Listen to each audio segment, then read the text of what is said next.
Oke,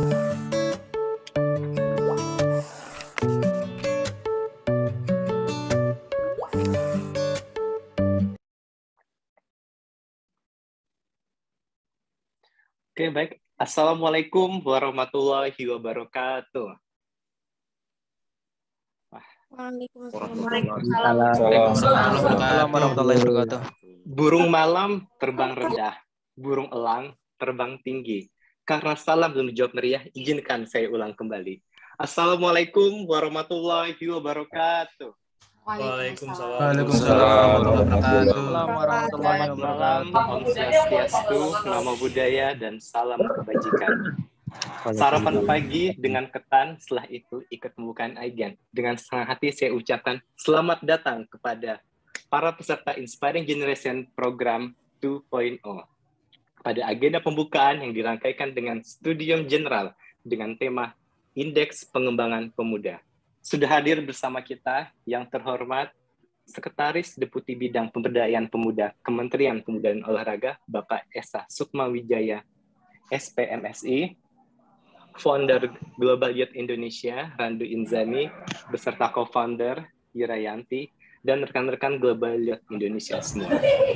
Acara diawali dengan menyanyikan dan mendengarkan bersama lagu kebangsaan Indonesia Raya. Hadirin dimohon untuk dapat sikap sempurna.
Terima kasih.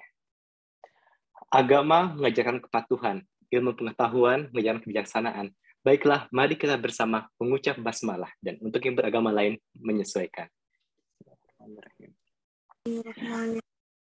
Acara selanjutnya yaitu laporan Ketua Panitia Inspiring Generation Program 2.0 Jozi Ikhlas Atarik. Kepadanya dipersilakan. Baik, terima kasih kepada MC. Assalamualaikum warahmatullahi wabarakatuh. Shalom, Om Swastiastu, Namo Buddhaya, salam kebajikan. Selamat malam teman-teman semua, rekan-rekan semua, dan kakak-kakak sekalian.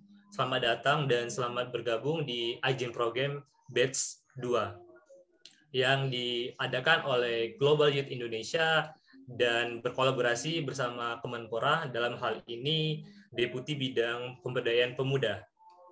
Alhamdulillah telah terpilih dan telah terselenggaranya seleksi ya, dengan 68 peserta dan juga dari 34 provinsi di Indonesia.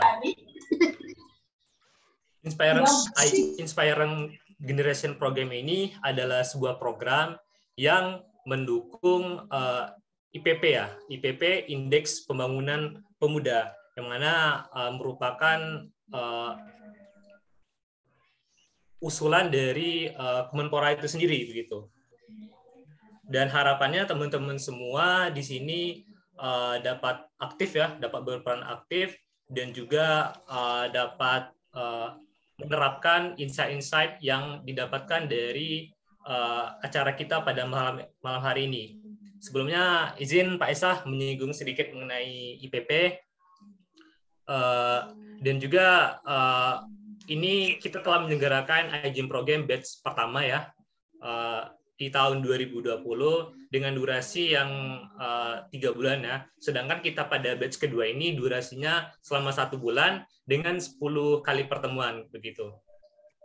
Dan kita sudah menyelenggarakan beberapa rangkaian seperti dari seleksi administrasi dan akhirnya pengumuman gitu ya. Dan harapannya teman-teman bisa benar-benar memanfaatkan momentum ini untuk dapat meningkatkan kualitas pemuda itu sendiri. Sebagaimana yang dicita-citakan oleh rakyat Indonesia sendiri dan untuk mendukung program dari Indeks Pembangunan Pemuda ini. Mungkin itu saja yang dapat saya sampaikan. Lebih kurang saya mohon maaf. Wabillahi taufiq walhidayah. Wassalamualaikum warahmatullahi wabarakatuh. Dikembalikan kepada MC. Waalaikumsalam warahmatullahi wabarakatuh. Terima kasih dari Josi. Acara selanjutnya yaitu sambutan dari founder Global Youth Indonesia, Saudara Radu Inzani. Kepada Saudara Radu, kami persilakan. Dulu lagi azan, komat-komat.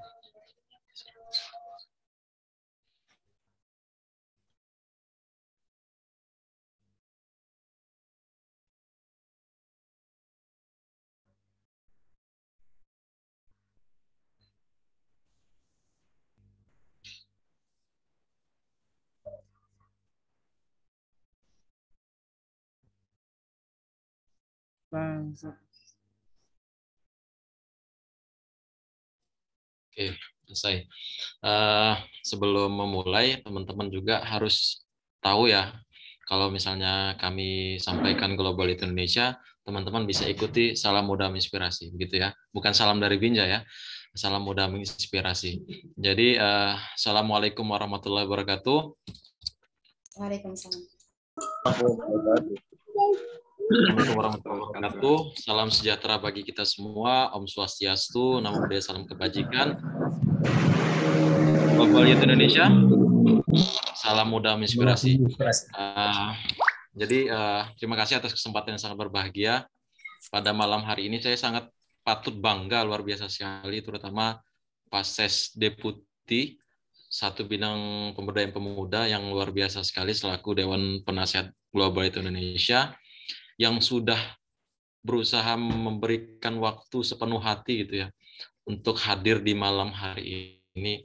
Karena yang kita ketahui bersama, Global Youth Indonesia untuk kali keduanya juga diundang di acara Rakornas, Rapat Koordinasi Nasional yang diadakan oleh Kementerian Pemuda Olahraga yang tahun lalu dihadiri oleh co-founder kami Ira Yanti di Bali, dan tahun ini insya Allah saya akan berangkat dari hari Minggu insya Allah sampai Kamis akan di Surabaya. Artinya kepercayaan ini yang diberikan oleh Pak Sesdep kami merupakan sebuah amanah yang akan dicoba disalurkan ke teman-teman semua se-Indonesia.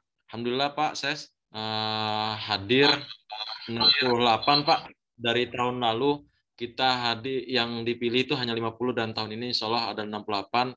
Insya Allah ini adalah keterwakilan dari seluruh provinsi di Indonesia. Mungkin ada 1-2 provinsi yang tidak memenuhi syarat kriteria kami. Jadi kami alihkan kuotanya ke provinsi yang teman-teman memiliki kriteria yang sesuai dengan kami gitu.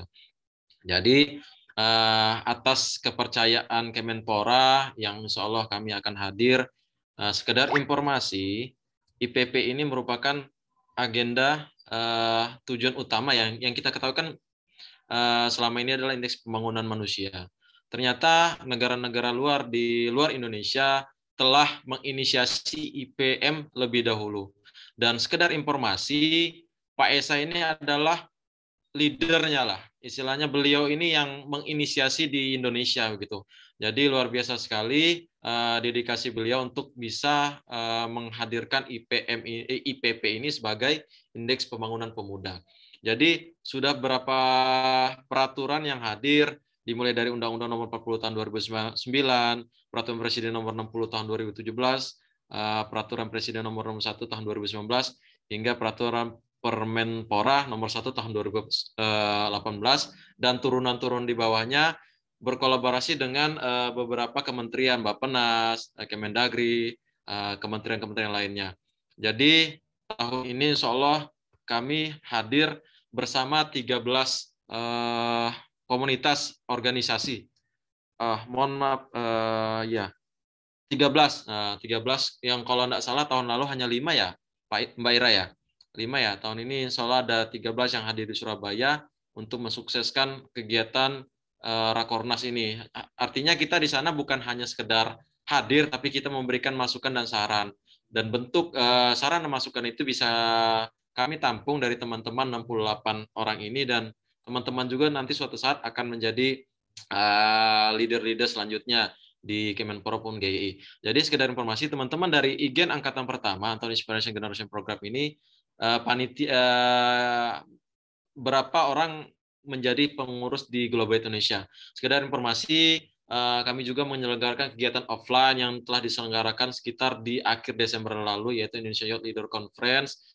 Kemudian kami juga ikut di keterlibatan sebagai panitia utama di Blockchain Technology University, yaitu era digitalisasi yang diselenggarakan di Bali kemarin di Januari akhir, yang dihadiri oleh 99 profesor dan guru besar se-Indonesia, rektor-rektor.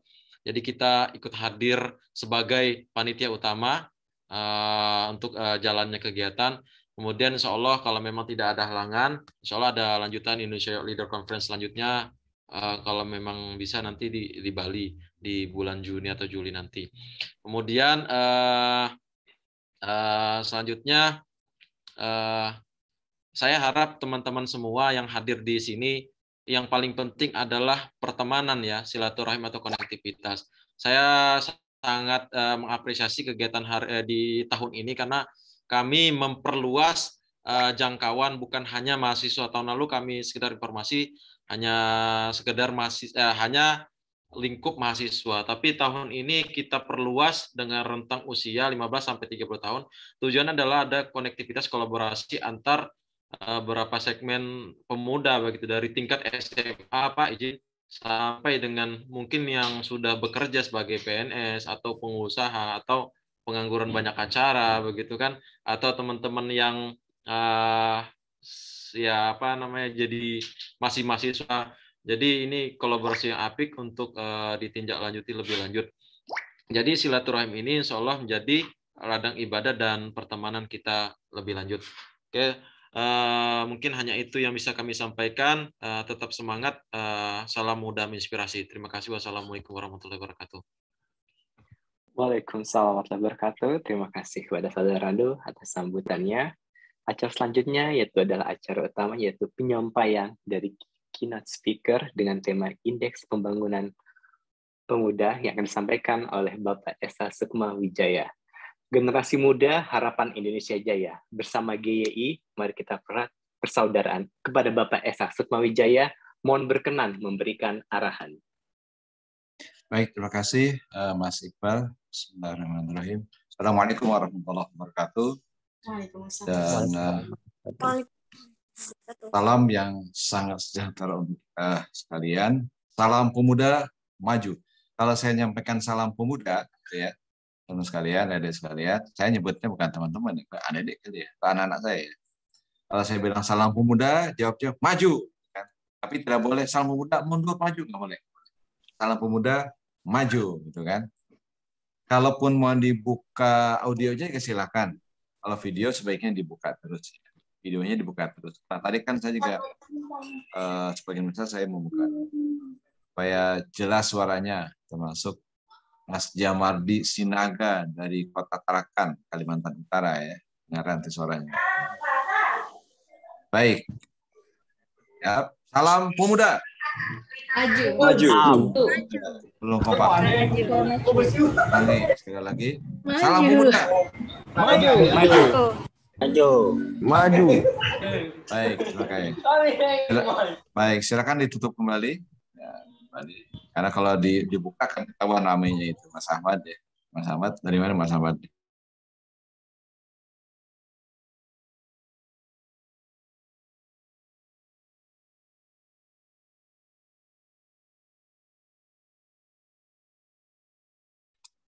Ada sekalian, mohon maaf.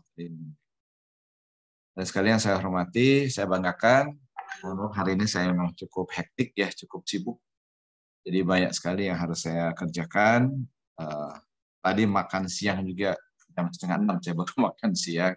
Jarang-jarang saya kayak begitu Mbak Ira. Jadi Mbak Ira jangan marahin saya.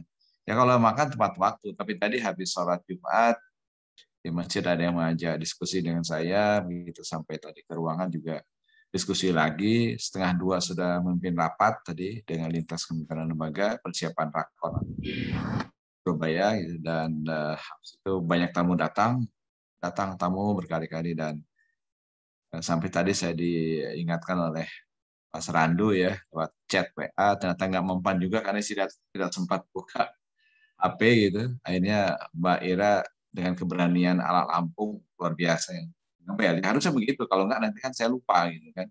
Padahal sudah dibilang oleh Mbak Intan, bukan salah Global Youth Indonesia, bukan, tapi salah saya, mohon maaf lahir batin ya, karena Mbak Intan sudah kontak saya sudah sejak beberapa hari yang lalu kan. Bahkan Mbak Ida terima kasih sudah ngirimkan background. Tadi saya pas tampil tidak pakai background ya, tapi sekarang sempat pakai background. Malu dong saya, walaupun saya kolonial tapi nggak boleh kalah dengan milenial. Kalau cuma menempelkan background saya harus bisa, gitu kan Mbak Cikita Aulia Putri ya. Ini saya kelihatan dari sini Mbak Cikita. Baik, terima kasih. Di sini ada Dewan Penasihat nggak ya? Tadi kelihatan tidak disebut-sebut ya, penasihat atau pengawas. Tidak ada yang lain kan Mbak Ira ya? Cuma saya sendiri. Ada ya. Biasanya ada ibunda tercinta Mas Rando. Ada, tapi di sini nggak ada. Baik. Bu Sekjen. Ya. Cerita tentang apa dulu? Ini cerita tentang semangat Global Youth Indonesia. Jadi saya ketemu Global Youth Indonesia ini beberapa bulan yang lalu. Ketika itu saya sedang terpapar COVID-19 ya, waktu itu saya sedang isolasi mandiri, masih ingat ya Pak Ira ya, Ando ya, Mas Iqbal dan juga ya. Waktu itu kemudian saya memberikan apresiasi, memberikan apa waktu itu, hadiah juga ya, hadiah berapa rupa saya untuk apa yang bisa menjawab kepala. Kemudian kita ketemu di ruangan, saya ketemu dengan Mas Iqbal, ketemu dengan Mas Randu. Siapa satu lagi waktu itu yang ketemu di ruang saya? Bertiga itu. Mas Randu, Mas Iqbal dengan Mas Iwan ya. Iwan kali ya. Mas Iwan. 3 ya. Kemudian ketemu dengan Mbak Intan di ruang saya, pas Mbak Intan ada acara. Lalu saya ke Lampung ada acara, kemudian kesempatan ketemu dengan Mas Randu dengan Mbak Ira ya. Kita makan apa siang atau makan sore, pinggir pantai kan waktu itu kan. Iya. Jadi itulah beberapa pertemuan saya, dan dengan Mbak Ira waktu itu mau ketemu di Bali, sayanya tidak bisa hadir, rakor mungkin ya. Ya, dan ini sering jumpa dengan Forum Global Youth Indonesia lewat forum yang seperti ini. Dan saya alhamdulillah sempat hadir di sini, walaupun memang kalau dibilang capek ya capek juga ya, karena dari pagi tadi memikirkan masalah Republik Indonesia tercinta ini gitu. Nyiapkan rakor juga, ikut arahan Pak Menteri seperti apa. Saya berapa kali rapat hari ini memimpin untuk persiapan-persiapan, dan baru tadi karena disebut-sebut tentang tematik Indeks Pembangunan Pemuda, saya boleh cerita sedikit ya tentang Indeks Pembangunan Pemuda itu. Tidak banyak. Nanti kalau banyak bisa sampai jam 1 malam nggak beres-beres gitu kan. Ini kan capek kita mendengarkan hal yang serius. Jadi ceritanya kami di Galo di pusat. Galo pusat ini Kementerian Lembaga, Galonya itu bagaimana memberikan pencerahan, karena petik kerennya begitu, tapi sebetulnya memberikan pendampingan kepada 34 provinsi dan 511 kota kabupaten tentang bagaimana strategi membangun pemuda. Itu juga tidak mudah, dan sampai-sampai ada yang curhat, bagaimana sih tahun depan itu kita pemuda diarahkan dengan target angka sekian-sekian. Sekian artinya target indeks pemuda. Terus sekarang kalau kalau menyangkut indeks menang pemenang maksudnya gini. Kalau kita kuliah itu kan ada indeks prestasi kumulatif kan, Mas Gede Ferry Setiawan ya. Coba saya pengen dialog dengan Mas Gede Ferry Setiawan, bisa dibuka itunya audionya. Mas Gede Ferry Setiawan. Mas Gede Ferry Setiawan, bisa dibuka audionya. Mungkin lagi asik membacaan HP. Gede Ferry Bali. Lagi baca HP gitu. Saya pas mata saya tertuju kepada Gede di sini di bawah Iqbal, masuknya ke Gede. Gitu. Kalau Ira itu di PC saya sebelah kiri atas Pak Ira. Tapi kalau Mas Gede, halo Mas Gede Ferry Setiawan, ya pakai headset. Nggak pakai headset deh. Dipanggil ini Gede. Bang. Ya, Gede Ferry. Siap, Bapak. Ferry. Selamat siang, Mas Gede. Apa kabar? Selamat malam, Bapak. Sehat? Beli Gede. Ini sedang ada di mana posisi? Sedang di tengah kota, Pak. Cari wifi. Oh, wifi. Ya, kelihatannya ada suara-suara itu ya. Ya, suara motor. Firdawan sekarang sekolah atau kuliah? Baru lulus, Bapak. Oh, lulus dari? IPDN, Bapak. Ya? IPDN, Bapak. Oh, IPDN. Berarti ini adik kelasnya Mas Rando ya kalau IPDN ya. Baik. Siap, Bapak. Kemarin IPK-nya berapa? Waktu lulus 4, berapa? Cuma 3,7, Bapak. Ya? Cuma 3,7, Bapak. Alhamdulillah 3,7. Bukan cuma ya. Kalau cuma 3,7. Ya. Cuma itu hebat ya. Cuma 3. Orang kan kalau cuma itu 2,2, cuma 3, 3,0. Pantas ke Bali mulu, Pak. Ya, 3. Berarti hebat ya. Itu kenapa bisa ada 3,7? Kenapa tidak 3,1 misalkan? Karena tinggal di Bali tuh Pak. Work from Bali Pak. Iya. Bagus ya. 3,7. Berarti untuk seperti Gede saja dengan 3,7 luar biasa bagus. Ada standar pengukuran keberhasilan ketika kuliah, gitu kan? Beli Gede ya, boleh nggak bilang beli Gede? Ini asal Bali, betul ya? Asli Bali, Bapak. Ya, artinya Gede Ferry Setiawan gitu. Siap, Gede Ferry Setiawan, Bapak. Gede Ferry Setiawan, ya. Jadi kalau beli Gede ini dapat nilai 3,7, artinya tinggal 0,3 lagi sampai kepada maksimal 4,0 itu kan? Iya, betul, Pak. Ya. Beli Gede kalau sekarang IP-nya 2,0 misalkan, apa yang terjadi? Berarti yang terjadi sisa tinggal 2,0 lagi menuju 4,0, Pak. Ya, lulus nggak 2,0 itu? Tidak, Bapak. Ya, tidak. Tidak lulus. Yang minimal lulus berapa? Gede. Untuk lulus 2,8, Bapak. 2,8. Kalau 2,5 berarti nggak lulus ya? Iya. Siap, tidak lulus, Bapak. Iya. Tidak lulus. Saya tanya sekarang kepada Mas Sumaji. Matur suksme, beli Gede. Matur suksme, terima kasih. Thanks a lot. Sekarang Mas Sumaji dari NTB. Ini daerah mana? Iya, ini? Daerah Pujut, Mandalika. Oh, Mandalika. Ini ingatnya Iya. kita ke sirkuit aja ya. Iya. Baik. Sekarang beralih mana nih? Pak Mas Sumaji di mana posisinya nih? Atas, bawah, tengah? Oh, ini di atas ya. Di atas di samping Gede, sekarang pindah dia loncat ya. Karena Bali dan NTB dekat. Siap. Baik, Mas Sumaji sekarang di NTB ya, di Iya. Pujut ya. Berapa nilai kemarin IPK-nya Mas Sumaji? 3,76, Pak. 3,7. Kalau standar di perguruan tinggi di mana? Di UNRAM atau di mana? Kuliah di Muhammadiyah, Pak. Muhammadiyah di NTB. Iya, di NTB, Muhammadiyah Mataram, Universitas Muhammadiyah Mataram. Alhamdulillah, baik. Berapa nilai standar kelulusan minimal kalau di perguruan tinggi Anda? 2, berapa minimal? 2,8 2,0. 2,0 ya? Iya. 2,0 tuh lulus.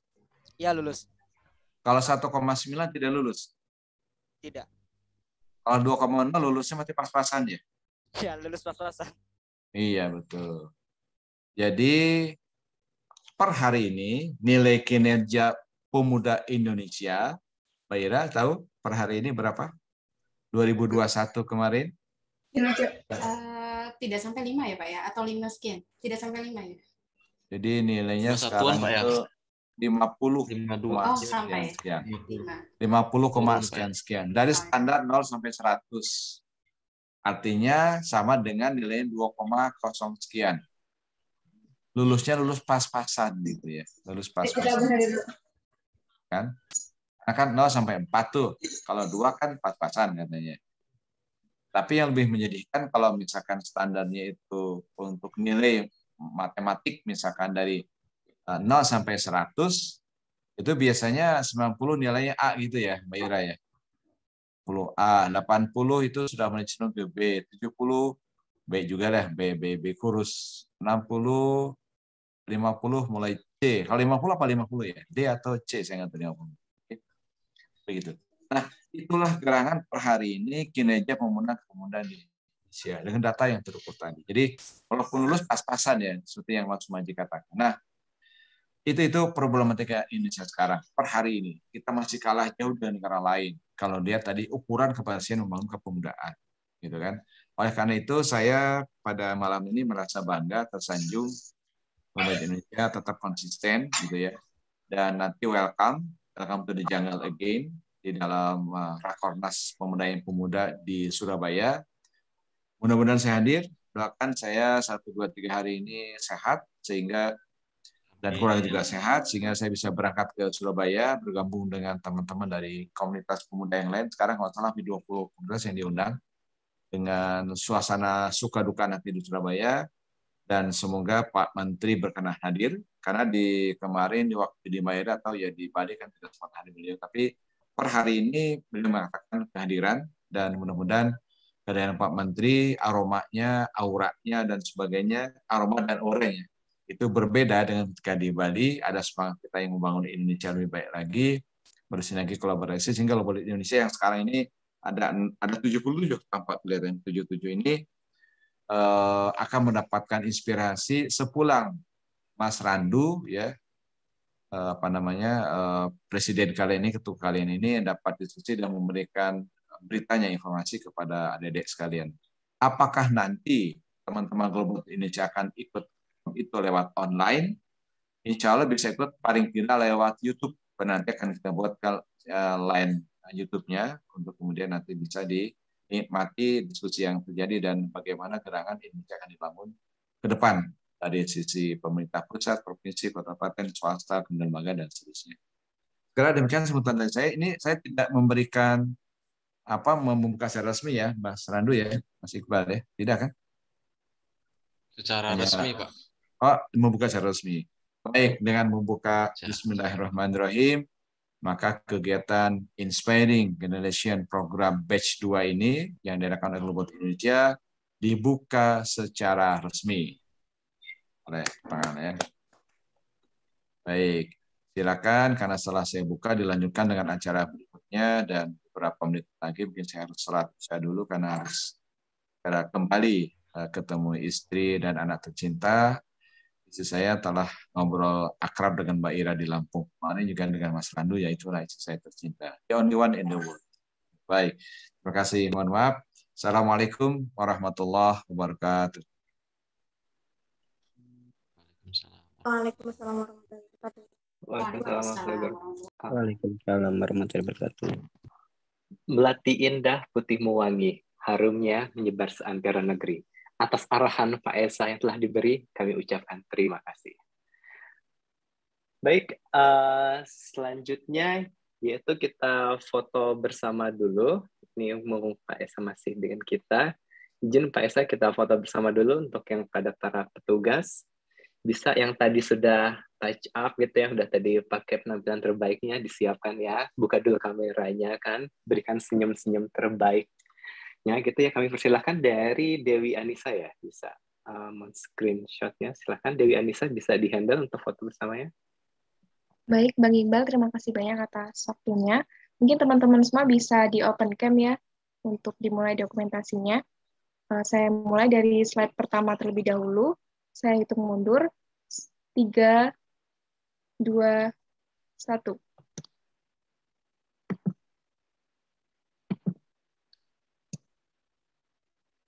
Untuk selanjutnya, slide kedua.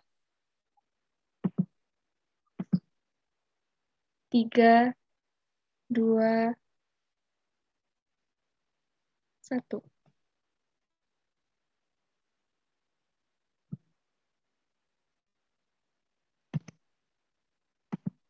Baik, untuk selanjutnya, slide ketiga.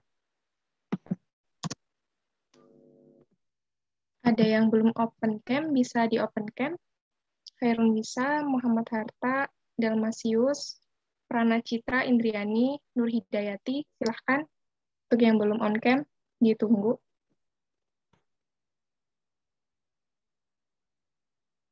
Oke, saya mulai. 3, 2, 1.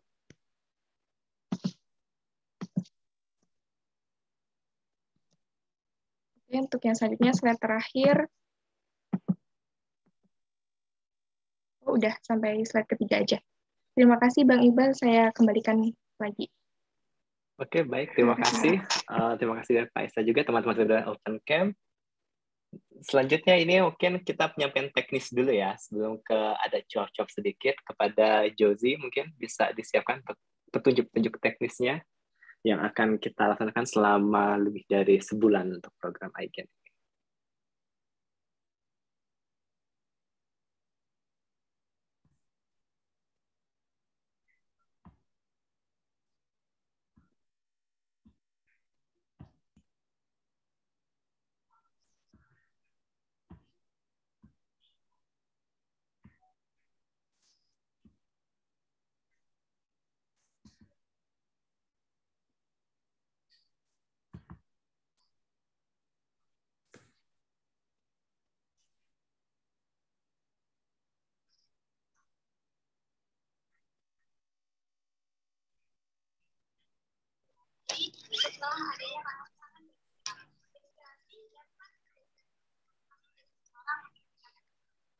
Sekarang aku mau tanya dulu.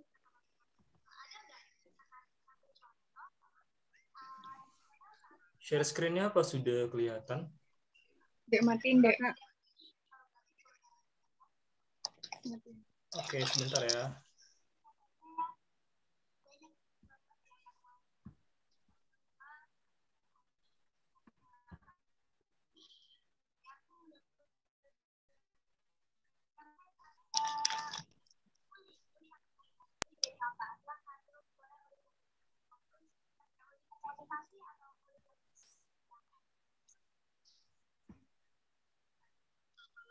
Saya Kak, motivasi itu misalnya nih Kak, kita lagi di acara seminar atau lagi melihat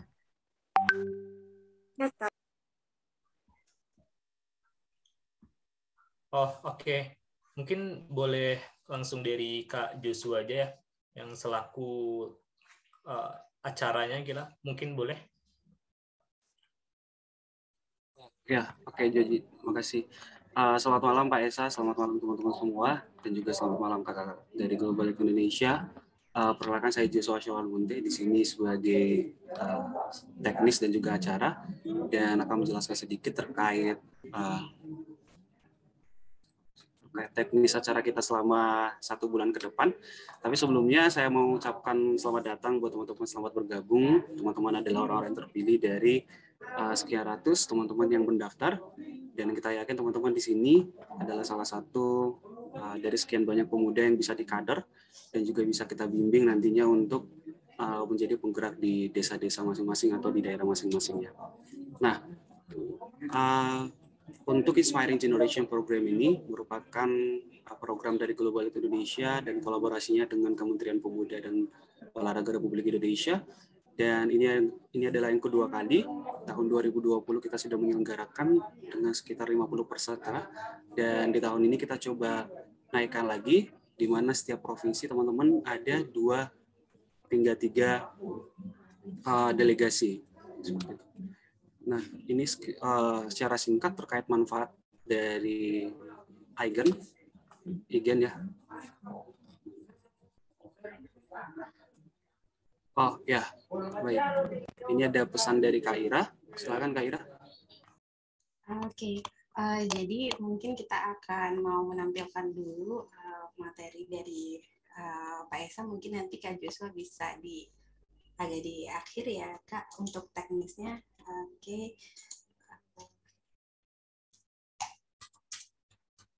Karena Bapak mau menyampaikan, mungkin nanti ini saya akan tampilkan dulu untuk rekan-rekan mengetahui dulu apa yang dimaksud dengan indeks pembangunan pemuda. Saya akan share screen. Suaranya Kak Ira, suaranya Kak. Iya. Mungkin mic-nya diperdekat.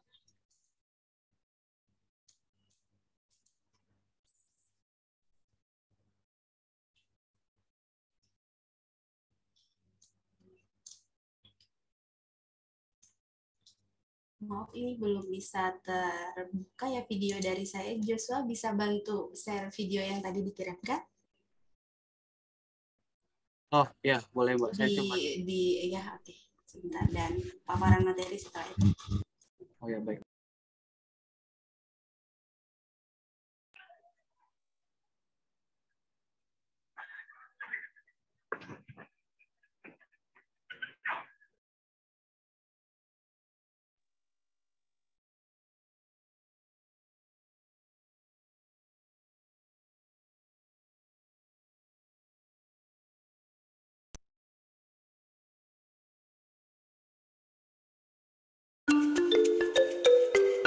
Indeks Pembangunan Pemuda. Pernah dengar? Kalau belum, coba simak video ini sampai selesai ya, karena ini ada hubungannya dengan kamu, milenial Indonesia. Misalnya, Pak Tono punya 3 orang anak, Ani, Budi, dan Joko. Ani sering dapat nilai bagus di pelajaran kimia, tapi sering sakit-sakitan karena jarang olahraga. Budi anaknya pemalu, tapi sebenarnya sangat jago melukis. Sedangkan Joko tidak pintar di bidang apapun, tapi sangat suka berkelahi. Mereka punya kelebihan dan kekurangan masing-masing kan? Nah, Pak Tono yang mengerti tentang itu akhirnya mendaftarkan Ani untuk ikut pelatihan Olimpiade Kimia dan ajak dia lari pagi setiap hari. Budi dimasukkan ke sekolah seni dan bergaul dengan teman-teman yang sepemikiran. Sedangkan Joko, mungkin kau jadi atlet karate atau taekwondo. Sekarang kita bayangkan pemerintah Indonesia sebagai bapaknya dan seluruh pemuda di 34 provinsi di Indonesia sebagai anak-anaknya. Bagaimana cara pemerintah kita tahu kelebihan dan kekurangan pemuda di masing-masing provinsi supaya pemudanya bisa dibangun dengan optimal? IPP solusinya. Ada banyak aspek yang jadi poin-poin di IPP yang berisi data yang menjelaskan kondisi aktual pemuda di tiap daerah. Ada poin pendidikan, kesehatan dan kesejahteraan, hingga kesetaraan gender dan diskriminasi. Dengan merujuk pada data di IPP, kita bisa tahu kalau ternyata Yogyakarta buat saat ini adalah kota dengan perkembangan pemuda paling baik di Indonesia. Papua punya masalah yang cukup serius soal gender dan diskriminasi, sedangkan Nusa Tenggara Barat adalah provinsi dengan tingkat kesehatan paling rendah se-Indonesia. Sedetail itu. Dan data ini relevan sampai tahun 2030 loh. Nah, sekarang apa hubungannya IPP dengan kamu, milenial Indonesia? Sini saya jelaskan. Kamu peduli pada pendidikan dan punya komunitas yang aktif mengajar anak kurang mampu? Ayo sini, kita bantu kamu biar bisa terbangkan kamu ke Papua untuk mengajar anak-anak Papua yang pemudanya cuma bisa sekolah rata-rata hanya 7 tahun. Kamu pengusaha muda yang sukses. Ajarin dong pemuda di Maluku yang penganggurannya paling gede, biar mereka bisa membentuk lapangan kerja mereka sendiri. Atau kamu prihatin dengan kasus penyalahgunaan narkoba yang ternyata paling gede terjadi di Jawa Barat. Yuk sekalian bikin gerakan masif untuk memberantas narkoba di sana. Dengan adanya IPP, pemerintah kita bisa bikin program yang lebih tepat sasaran untuk pemuda Indonesia. Dan kamu sebagai milenial, terutama yang punya komunitas juga bisa diarahkan bahkan dibiayai, biar kegiatan komunitas kamu dampaknya lebih kerasa untuk kita semua. Sayang kan pemuda Indonesia itu komunitasnya sampai 6 ribuan loh. Kalau bikin kegiatannya sendiri-sendiri mulu, Indonesia kapan majunya?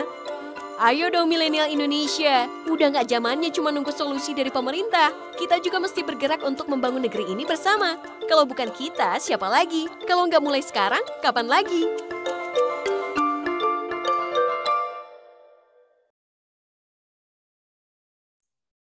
Oke, itu tadi ya tampilan mengenai IPP. Saya membantu Mas Iqbal sebentar. Tadi Mas Joshua sedang upload datanya. Mas Iqbal begitu informasinya, mungkin sambil menunggu PPT-nya ditampilkan, nanti yang akan menyampaikan boleh dilanjutkan oleh Mas Iqbal yang mandu acaranya. Mas. Baik, terima kasih. Bayar tadi adalah sedikit sneak peek ya terkait IPP yang sedang dicanangkan oleh Kemenpora yang merupakan inisiasi dari Pak Esa sendiri. Baik, selanjutnya kita ada materi dari Pak Esa, mungkin nanti share screen-nya dari Saudara Jojo.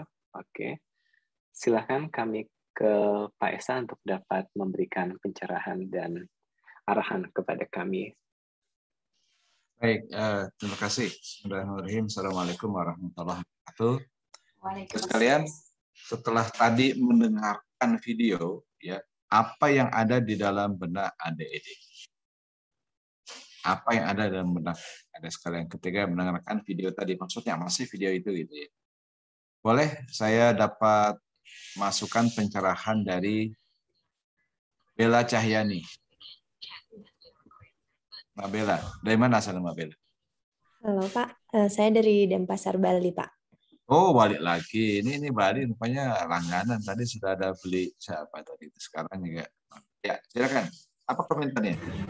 Menurut saya videonya bagus, sangat membangun untuk pemuda-pemuda Indonesia.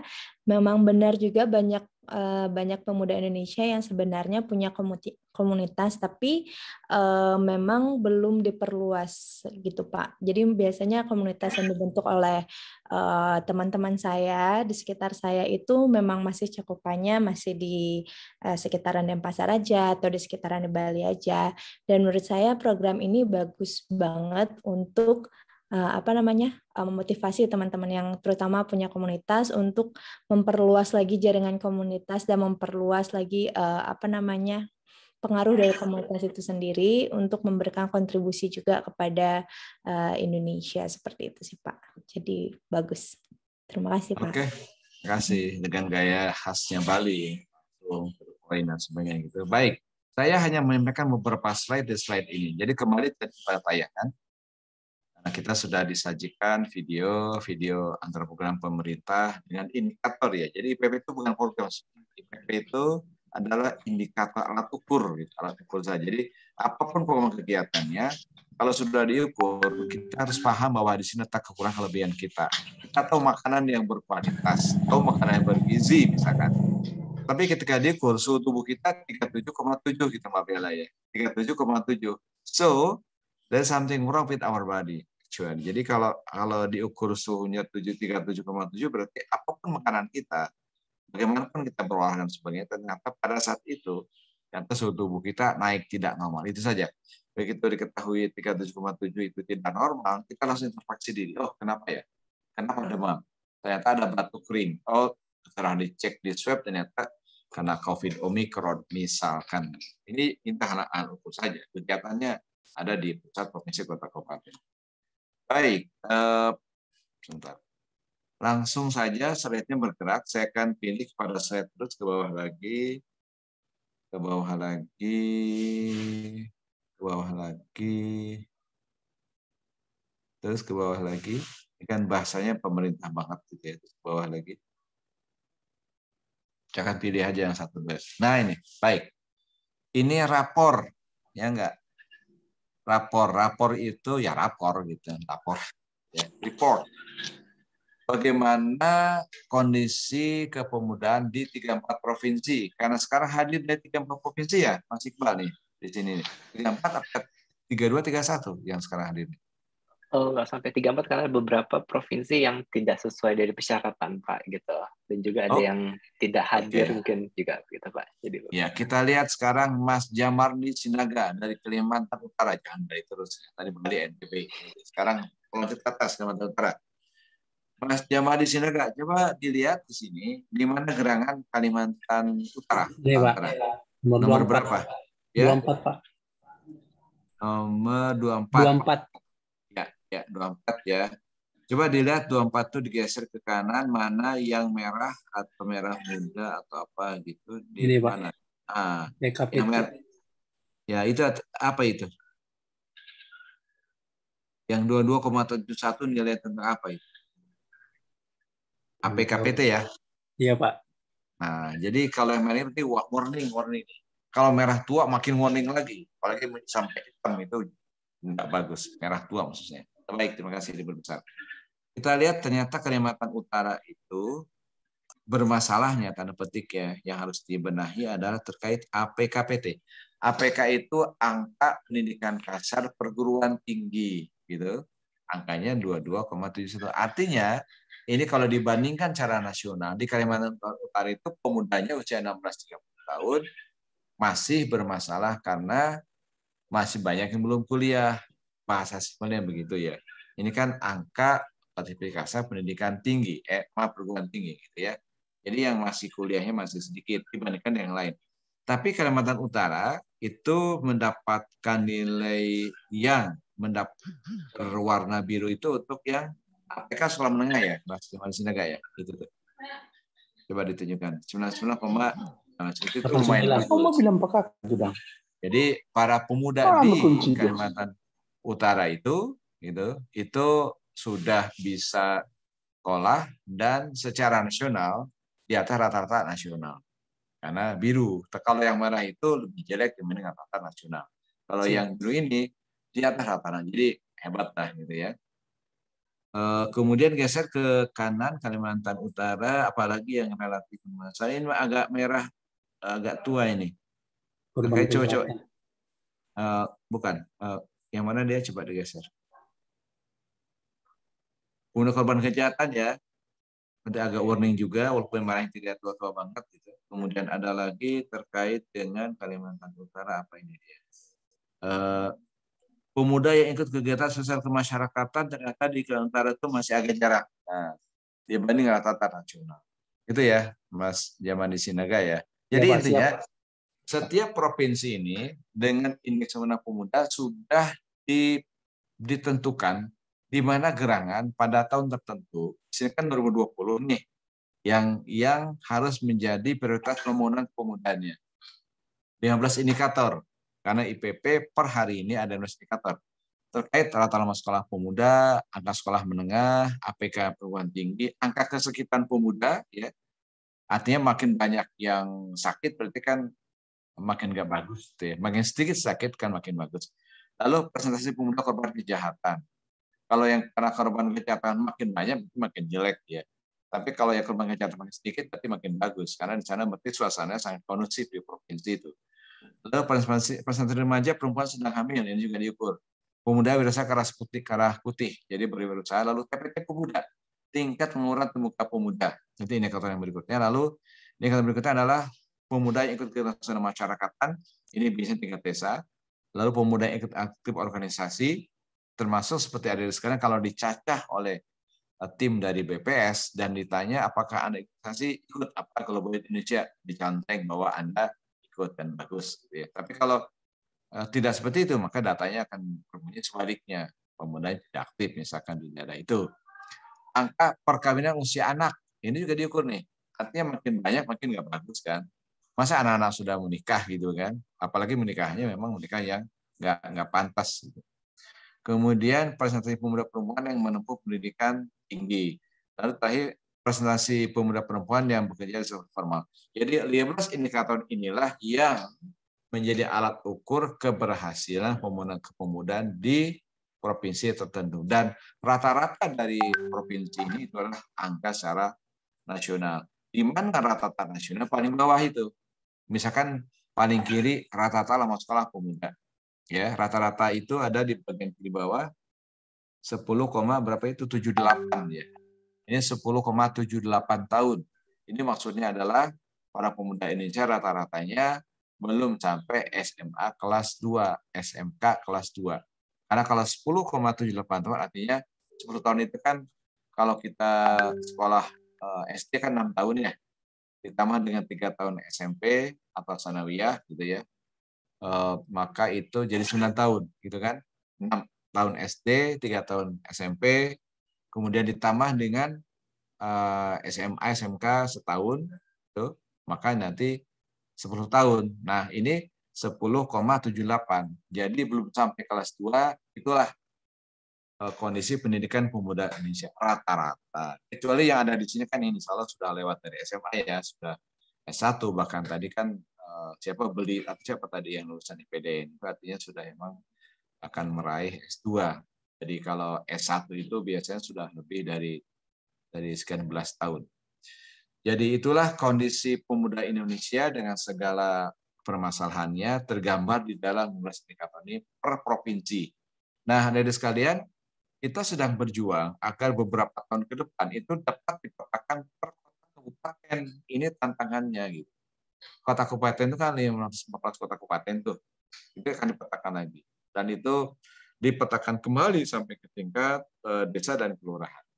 Ya, waktu beberapa saat yang lalu kita juga di Kemenpora ini kerjasama dengan IPB University yang di Bogor itu, dan sedang melakukan riset lanjutan pada tahun sekarang bagaimana kalau di tingkat desa kelurahan, saya ulangi ya, di tingkat desa kelurahan itu dapat diukur 15 indikator ini dan bisa ditemukan permasalahan dan potensi di setiap kelurahan bahkan sampai tingkat RT RW, nanti akan ketahuan.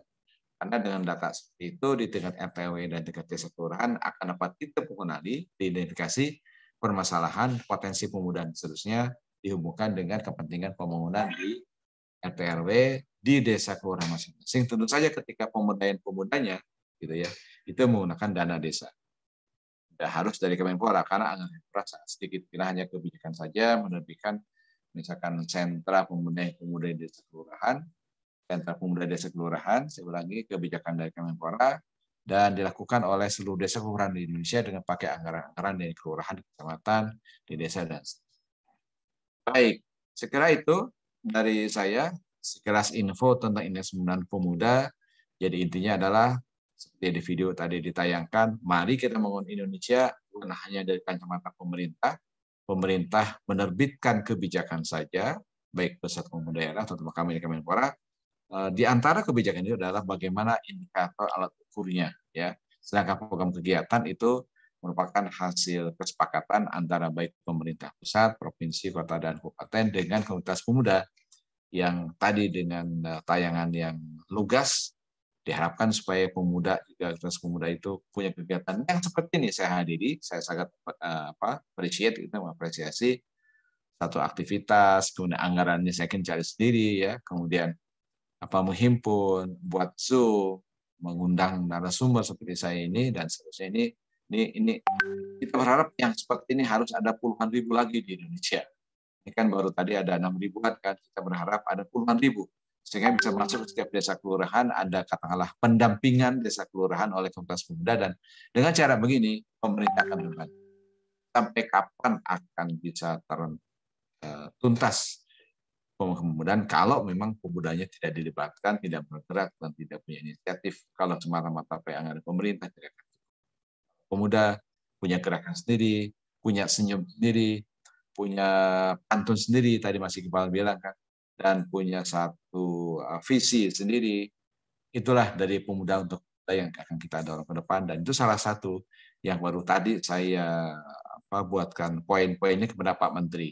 Ya, kepada Pak Menteri semoga beliau berkenan. Artinya adalah setiap pemuda harus didata.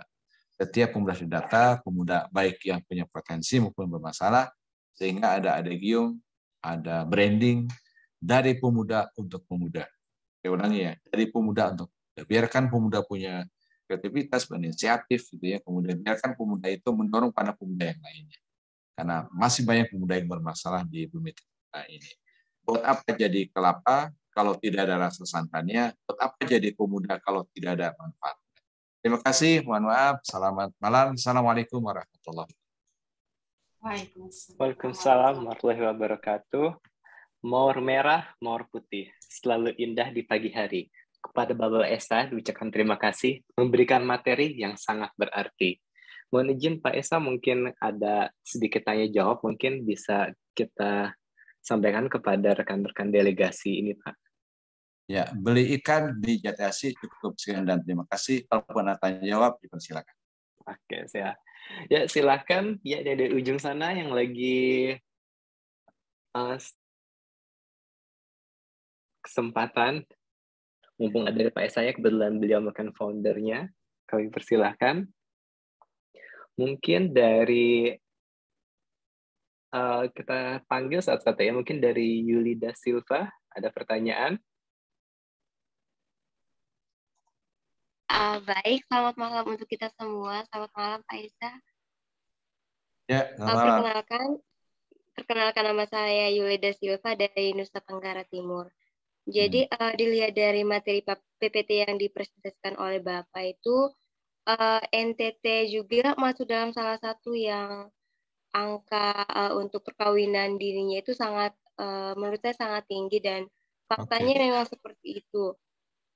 Khususnya di tempat saya sendiri, bahwa remaja seusia saya itu bahkan sudah punya 2 anak, dan juga harus putus sekolah atau bahkan putus kuliah hanya untuk menikah dengan berbagai alasan. Dan yang masih stigma-stigma yang masih melekat di masyarakat itu bahwa ketika dia menikah muda, maka dia akan mendapatkan kehidupan yang lebih layak, lebih baik daripada harus menempuh pendidikan terlebih dahulu, Pak. Jadi mungkin yang ingin saya tanyakan di sini, tips yang perlu diberikan untuk saya sebagai mahasiswa, apalagi untuk saya bagikan di lingkungan sekitar saya, bahwa hal yang mereka perlu lakukan yaitu mengejar pendidikan terlebih dahulu, karena pendidikan itu yang terutama. Kalau untuk soal rumah tangga, mungkin setelah pendidikannya sudah lebih baik, Pak. Seperti itu. Baik, izin Pak Esa langsung dijawab atau? Ya, poin pertanyaannya, Mbak Yulida Silva.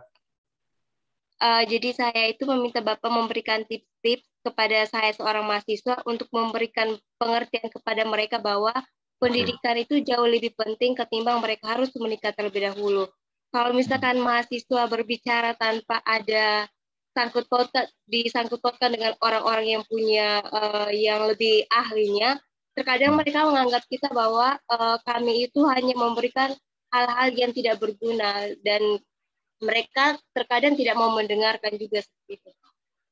Ya, baik, terima kasih. Kalau saya punya satu pendapat yang tadi tergambar di dalam video itu. Jadi video itu memberikan satu filosofis, milenial Indonesia kapan lagi, jangan hanya mengandalkan pemerintah.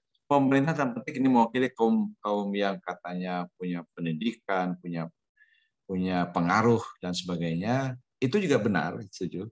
Tapi yang video tadi maksudnya itu adalah dari pemuda untuk pemuda. Tapi ini memang pendapatnya semua benar. Kadang-kadang pemuda itu gitu lebih senang kalau disentuh, kalau dikasih nasihat oleh orang tuanya. Ada pemuda lagi gitu ya yang boleh disentuh, boleh diberikan nasihat dan nurut gitu. Sebaliknya, jadi ada yang dengan sesama pemuda itu mempan gitu ya, dengan orang tua itu mempan, beda-beda. Tapi yang penting semuanya harus kompak, baik para pemudanya sendiri menyadarkan pemuda yang lain maupun orang tuanya itu. Nah sekarang bagaimana cara sebetulnya sih kalau saya, kata Mbak Yudi, saya kok nggak pede sih ngasih tahu, harus didukung oleh yang lebih tua dong. Betul juga, harus kompak gitu ya. Ini harus kompak. Sekali lagi, para pemuda kadang disadarkan oleh pemuda sendiri, ada juga yang cadarnya itu baru kebentur katakanlah dari pengalaman sendiri gitu, oh ya ternyata benar, itu akibat dari pengaruh dari orang tuanya, atau dari gurunya, atau dari dosen. Itu sangat relatif. Jadi saya sependapat dengan Mbak Yudi, memang harus kompak semua. Kalau saya, kata Mbak Yudi, nggak pede atau mungkin tidak punya contoh di pengalaman, takut diinyek, orang Jawa bilang ya, artinya disepelekan gitu, tentu saja harus mengajak yang lebih tua. Yang lebih tua ini tidak perlu orang tua selalu, senior misalkan. Senior itu kan senior bisa di kepengurusan, di organisasi. Mbak Yudi aktif di organisasi apa? Di gereja, atau di kampus, atau di desa, atau di kecamatan, atau di masyarakat, atau apa? Aktif organisasinya, Mbak Yudi?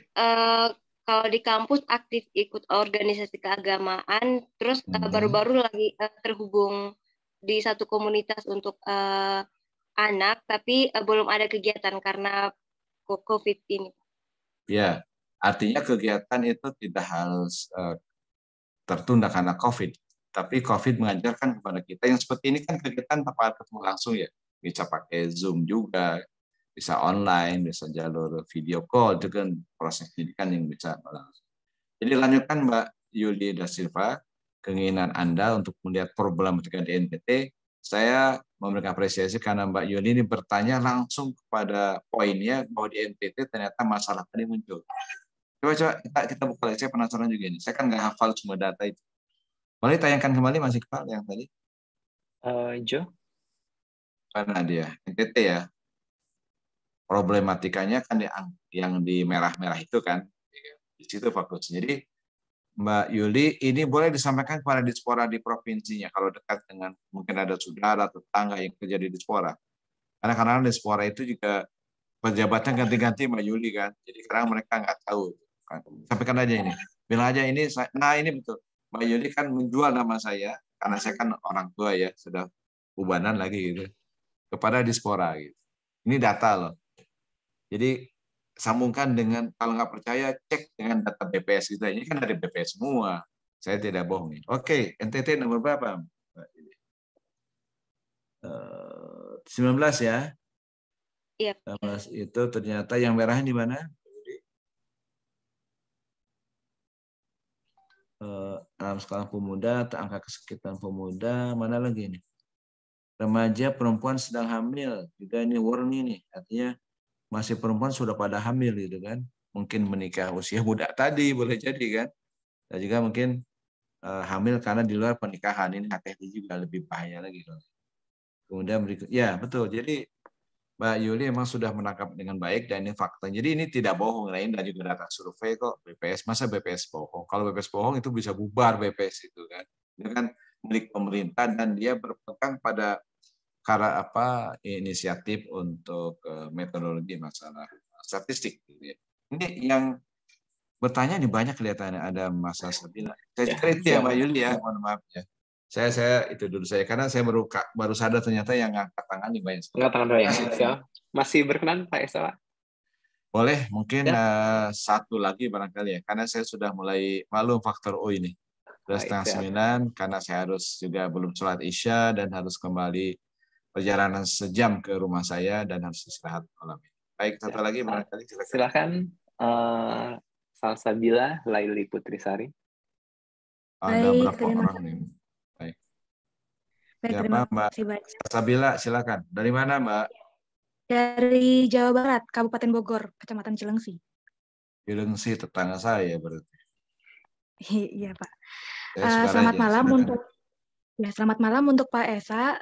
Terima kasih banyak sebelumnya saya ucapkan untuk materi yang telah dipaparkan oleh Pak Esa terkait perkembangan pada potensi pemuda saat ini gitu ya. Tadi menarik untuk materinya terkait pemuda ya Pak ya, terkait terus juga banyak hal gitu ya. Kalau yang ini mohon maaf kalau misalkan saya agak out of topic gitu, tapi saya harap masih ada kesinambungan seperti itu. Seperti yang kita ketahui, lebih tepatnya yang pernah saya cari tahu ya Pak ya, bahwasannya pernikahan muda ini kan sering kali terjadi ya Pak ya. Dan kalau misalkan ditelisik lagi dari faktornya itu sendiri, bisa jadi karena faktor pengetahuan seperti yang tadi Mbak siapa ya yang tadi juga sampaikan yang dari NTT, itu juga di NTT pun banyak yang cukup banyak yang melakukan pernikahan muda. Lalu juga kalau yang saya telisik juga faktornya itu juga dari faktor perekonomian itu sendiri Pak. Nah, kalau misalkan apakah betul faktor perekonomian itu pun sebenarnya bisa mempengaruhi, karena kalau saya sih antara setuju dan tidak setuju ya Pak ya, karena kalau misalkan kita lihat lagi ada juga kok orang yang memang walaupun faktor perekonomiannya dia memang mohon maaf di bawah itu, tapi dia masih bisa memiliki stigma bahwa dia ingin lebih berkembang lagi dan lebih baik lagi dalam kesejahteraan hidupnya, bahkan dia masih belum memikirkan untuk yang namanya pernikahan. Lalu kalau seandainya memang benar karena ada salah satunya yaitu faktor perekonomian, dari pemerintah itu sendiri sebenarnya bagaimana gitu upayanya untuk mengatasi hal tersebut, walaupun dari faktor perekonomian yang sudah saya cari juga di riset bahwa itu pun juga menjadi salah satu faktor pernikahan muda itu sendiri. Itu dari pemerintah sendiri sebenarnya sudah mengupayakan apa untuk hal tersebut. Itu saja mungkin dari saya, terima kasih. Ya, terima kasih. ya. Apa upaya pemerintah? Ya, apa upaya pemerintah? Kalau ditanya kepada saya, paling tidak kita buka-bukaan aja deh semua, jujur aja gitu.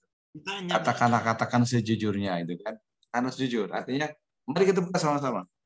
Di provinsi kita, itu kan apa tuh, Mbak Salsabila. Mbak Salsabila, kalau mau data Jawa Barat saya punya, data Bogor saya punya. Itu lebih canggih lagi. Rapornya lebih mantap. Sebentar ya. Kemudian ini kan pertanyaan terakhir kan. Saya cari dulu filenya. Bentar ya. Saya kirim ke siapa nih? Pak Ira atau ke siapa? Boleh ke Pak. Yang PPT apa PDF lebih sebaiknya? Nah ini dia. Ini Mbak Ira ya. Biar lebih tajam nih ke Jawa Barat aja. Karena yang diminta orang Jawa Barat. Saya kirim. Teng nong. Masih masuk ke Planet Mars, masuk ke Lampung. Ya, udah silakan. Terima kasih. Ya, kita akan buka sekarang Pak Salsabila untuk Jawa Barat ya. Kita lihat fokus lagi. Karena terkait dengan berbagai isu tadi, apa sih pemerintah yang lakukan? Jadi pertama yang kami lakukan buka-bukaan untuk Jawa Barat. Nah, kita lihat Bogor sekarang. Terkait dengan isu tadi, apakah bagus atau tidak? Kabupaten Bogor kan, bukan Kota Bogor ya. Iya Pak, Di Kabupaten Bogor ya. Bogor juga dibagi dua. Sekarang kita buka kabupatennya. Kabupaten Bogor bermasalah. Jangan sampai apa yang tadi Mbak Salsabila katakan ternyata di Bogor bermasalah. Terus apa upaya pemerintah? Kita lihat. Setelah pesan-pesan berikut. Oke. Ya. Terus ke bawah.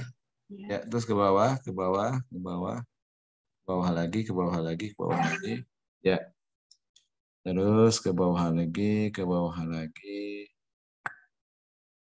Terus ke bawah lagi, ya masuk ke matrik-matrik aja yang kayak tadi. Oh, matrik. Tapi turunnya langsung ke Jawa Barat. Nah, ini oke. Benar ini Bapak? Ya, betul ya, ini. Terus, nah ini provinsi kan, terus ke bawah, ke bawah. Oh, ke bawah lagi. Ke bawah lagi, kita turunkan sampai kota kabupaten. Oh, ada lagi. Nah, ini dia. Belum. Kurang atas, terus kurang atas. Nah, terus. Ini ya, Jabar, Pak. Ke atas lagi, ke atas. Nah, ini dia. Coba dipaskan lagi, dikecilkan apa sehingga muncul. Baik. Mbak Salsabila, masih standby? Kita lihat sekarang Kabupaten Bogor. Ini data ya, tahun 2018 sayangnya, tapi paling tidak menggambarkan sekitar 4 tahun yang lalu ya. Di Bogor itu ternyata yang bermasalah APK SMP SMA, betul? Nomor 1 ini, Kabupaten Bogor ini. Kalau Kota Bogor paling handap, Neng, paling bawah ya, agak bawah tuh Kota Bogor. Kalau Kabupaten Bogor di atas, jadi Bogor kemudian sampai dengan Pangandaran, itu kan kabupaten semua, dan APK SMP atau SMA. Oke, jadi kita buka-bukaan. Ya, setelah bukaan itu kita jujur mengatakan yes. Ternyata di sini Mas. Kemudian habis itu akan dibuka. Apakah kegiatan selama ini relevan? Nggak relevan ternyata untuk konteks itu. Rapornya merah. Nanti kita harus berubah gitu loh. Kita berubah bahwa satu isu ini itu bukan hanya satu dinas. Kalau pemerintahan di daerah di Kabupaten Bogor misalkan itu bicara dinas ya. Pendidikan, dinas pendidikan, urusan orang sakit, puskesmas, dinas kesehatan itu kan. Pemuda nganggur, apa sih? Ya dinas tenaga kerja. Jadi begitu fokus masalah yang perlu dipercayakan, maka pemerintah harus peduli terhadap hal itu. Satu masalah di situ, jangan dibiarkan. Jadi bermula dari kejujuran kalau gitu, dengan data, gitu kan? Dengan data. Karena di sana bisa bergerak. Nah, apakah bisa berubah atau tidak dilihat pada tahun berikutnya, Mbak, raportnya. Setelah misalkan di sini Bogor nih, APK SMP SMA. Jadi di Bogor itu ternyata kalau dibandingkan ya dengan rata-rata nasional di Kabupaten Bogor itu paling bermasalah ini nih. Banyak para pemudanya itu yang lulusannya kalah dengan kabupaten kota yang lain di Jawa Barat. Kalau Kabupaten Bogor misalkan itu, maka tentu saja dinas-dinas yang terkait hal ini, dinas apa yang terkait di sini, Neng? Kalau untuk kasus ini misalkan, dinas pendidikan kan, dinas pendidikan diajak diskusi. dengan Pak Bupati, Ibu Bupati, maaf, dengan kepala Bapedanya. Itu kan pemerintah, kepala Bapedanya, kemudian dinas pendidikan. Apakah cuma di pendidikan? Enggak juga. Karena sekolah-sekolah itu juga ada di pendidikan agama kan. Yang aliyah itu bukan dinas pendidikan dia, tapi dia Kementerian Agama lewat Kandepak namanya. Jadi Ibu Bupati berhak untuk memanggil itu semua. Kenapa bisa sampai merah gini? Kegiatan kita selama ini gimana? Beasiswanya kayak nggak banyak nih, gitu kan? Kurang banyak beasiswanya. Pemerintah kurang. Ya pemerintah kurang terus. Perusahaan ada, perusahaan diundang, boleh nggak? Boleh CSA. Jadi itu yang mengkondisikan pemerintah. Digenjot lagi berbagai kegiatan sehingga pada tahun berikutnya yang sampai angka merah kan gitu kira-kira. Dibuka lagi rapornya. Itu maksud buka rapor itu, gitu ya. Sekarang kita lihat ke Cianjur misalkan. Cianjur itu yang lebih parah lagi nih, yang saya bilang. Ini kan rata-rata sekolah pemuda APK perguruan tinggi dengan perempuan yang sedang bersekolah lebih dari SMA. Jadi dengan data kayak begini kita buka masalahnya itu, kasusnya di sini, dan ini jadi prioritas. Pertanyaannya, apakah pemerintah fokus pada yang merah saja? Enggak juga. Jadi semua itu bergerak secara paralel, tapi pemerintah harus fokus. Karena seorang bupati misalkan kerja 5 tahun kan, bupati 5 tahun harus bisa melihat permasalahan potensi di kabupaten masing-masing. Begitu juga di tingkat provinsi. Yang tadi rapornya itu, Mbak Sasa bilang, kan kelihatan rapornya itu. Pemerintah provinsi harus bisa mengkondisikan supaya begitu seorang itu dilantik jadi gubernur, seseorang dilantik jadi bupati, jadi wali kota, dibuka data ini. Sehingga selama 5 tahun ke depan dia bisa fokus mana masalah yang prioritas diutamakan. Karena tidak mungkin semuanya prioritas, anggaran terbatas terus gitu kan. Itu satu dari sisi pemerintah dan sisi pemerintah. Kemudian yang kedua, karena ini masalah pemuda, melibatkan para pemuda. Jadi saya level-level Kabupaten Bogor aja deh. Seorang kepala dispora misalkan di Kabupaten Bogor harus dekat dengan pemuda. Urus pemuda kok, masa sih pemerintah nggak dengar suara pemuda?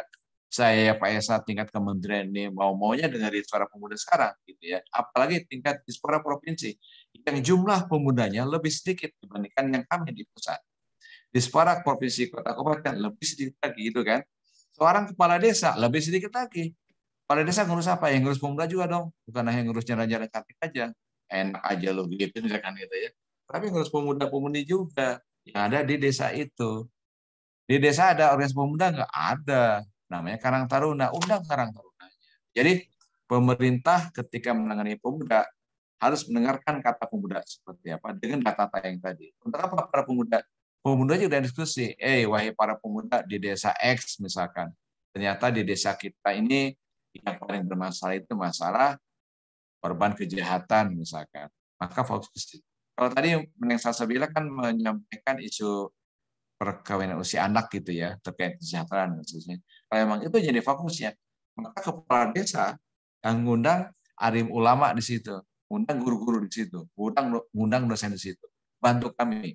Ternyata dengan usia anak ini bermasalah di kita ya. Ini harus ada psikolognya, psikiaternya, guru-gurunya, memberikan penyuluhan, ada kegiatan dari berbagai dinas terkait. Coba di desa itu fokuskan karena desa ini paling bermasalah dari semua desa yang ada di Kabupaten Bogor misalkan.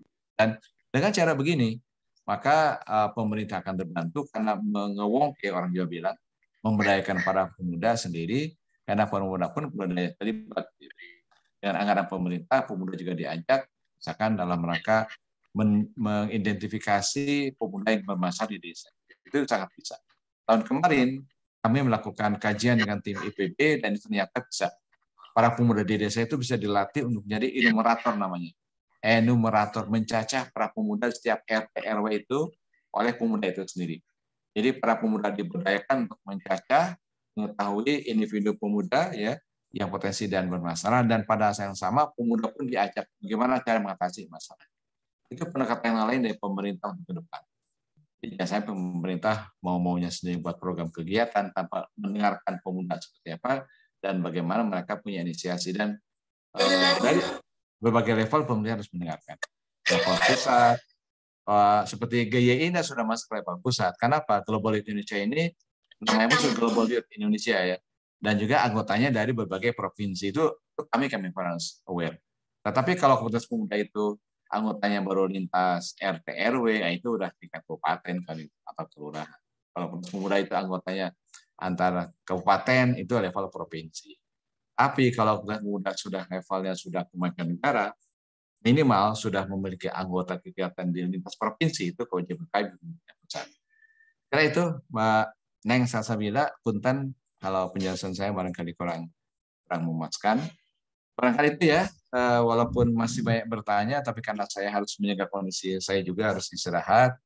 Sekiranya ada pertanyaan-pertanyaan yang lain, silakan lewat chat saja. Insya Allah nanti saya akan balas senyampang saya pulang gitu. Kalau saya tidak ngantuk gitu ya.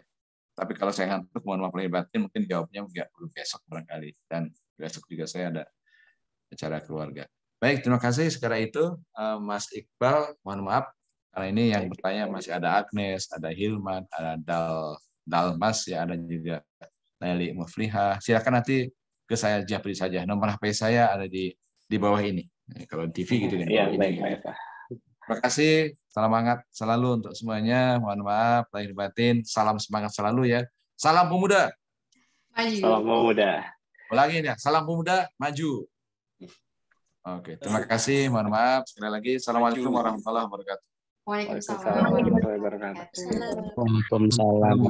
Jalan-jalan ke Taman Mini, singgah sebentar membeli kuaci. Arahan dari Pak Esa, mohon maaf hanya sampai di sini. Lain waktu pasti kita sambung lagi. Baik, terima kasih dari nanti apabila masih ada pertanyaan nanti bisa di kolom chat dikumpulkan, nanti kan kita kumpulkan gitu untuk bisa dijawab Pak Esa. Selanjutnya yaitu kita lanjutkan agenda selanjutnya yaitu terkait penyampaian tentang petunjuk teknis dari pelaksanaan agen program batch 2 kepada Saudara Jozi atau Menjojo, kami persilakan. Ya, oke. Makasih Mas Iqbal buat waktunya. Terima kasih juga untuk Pak Esa untuk materi hari ini. Kita sangat senang ya teman-teman di hari pertama, antusias teman-teman sangat tinggi. Oke, setelah ini nanti saya bakal jelasin terkait teknis ya. Kita mau ngapain aja?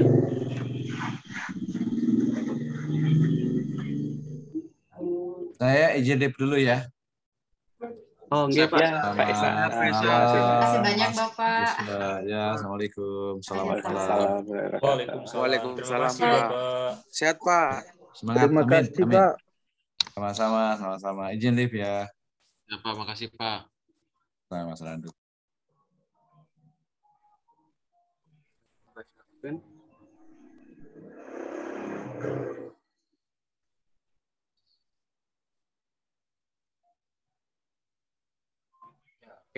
saya ulangi lagi ya. Selamat malam buat teman-teman semua. Sebelumnya, selamat buat teman-teman yang sudah lolos di tahap, bukan di tahap sih, tapi udah sampai ke jadi kader ya, kader Global Elite Indonesia.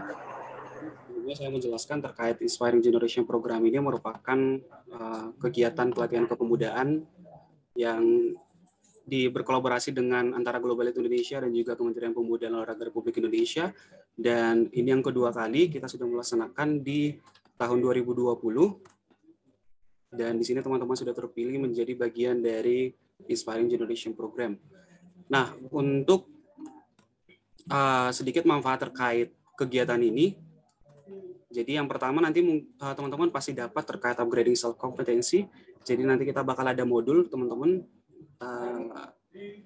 Nanti kita hadirkan pemateri dan juga mentor. Teman-teman nanti bisa berkonsultasi langsung. Namun di luar kelas juga teman-teman nanti bisa mengagendakan pertemuan dengan mentor dari kakak-kakak Global Elite Indonesia kalau misal ada konsultasi terkait hal teman-teman.